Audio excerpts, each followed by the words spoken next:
Good morning, Spirit of Hope. It's Lent. Whether I might get to uploading this today on Ash Wednesday. We'll see. Or if you're watching this on Friday or one of the following days, it's Lent. And for our Lenten series on Sundays, we are going to be talking about the Bible. Shocking, I know. The church talking about a Bible. No, we're doing it a bit more broad strokes than the normal Sunday where it's like a specific passage.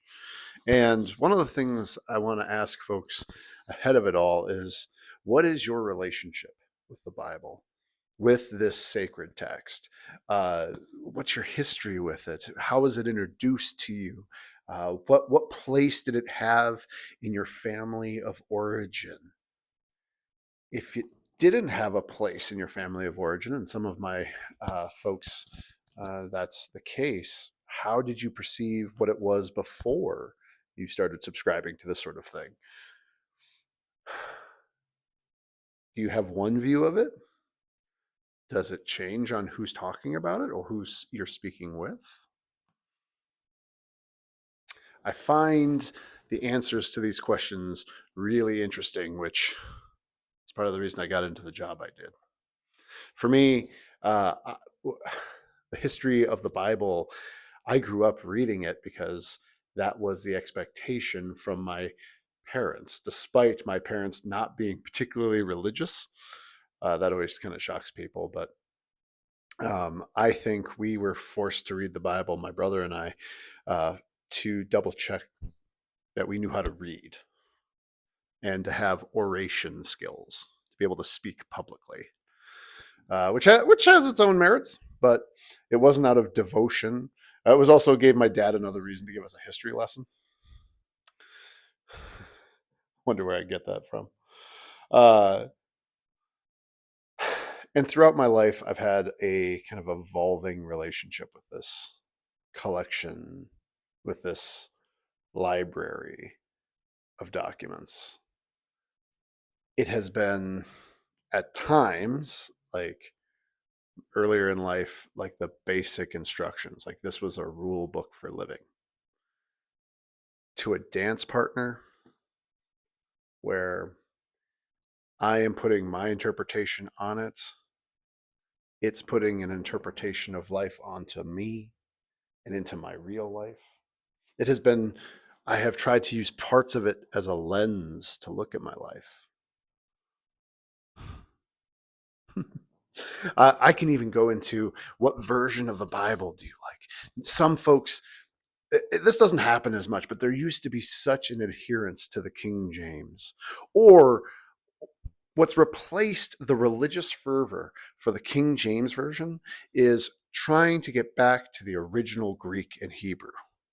Like that level of like need is I would compare it to a religion, because when I say that my favorite version of the Bible, if you don't have a Bible or if you find the Bible hard to read, there is, I suggest it's a paraphrase. It's not trying to be a word for word translation. A paraphrase by Eugene Peterson. It's called The Message. I suggest that to folks because it is written for the casual reader.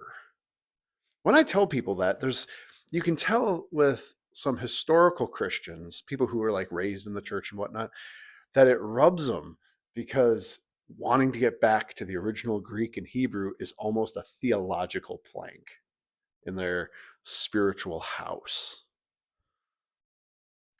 To be frank, I've been there too. I mean, part of the reason you get a master's degree in this sort of thing is to find out what the document originally says. But the more I practice, to actually live out the life that Jesus calls, sometimes I need more beauty. I want to be in community with other artists who are reading this text in the original, but then coming to a place where where an artist has connected with a divine inspiration of this text. Their product, their art, then draws me closer. Think about stained glass. Think about, I don't know if you have it or reference it, Google it, the St. John's Bible, the first handwritten Bible. They call it an illuminated text. That's what Bibles used to be before the printing press. When you would handwrite it, it's gorgeous because you put in artwork into it, or possibly a paraphrase. Because for me, I feel like these expressions of the religious text are more closely related to the way I live, as if my life is an expression of the Jesus story. That's what I want my life to be like. I want my life to be the artwork that God puts into this world.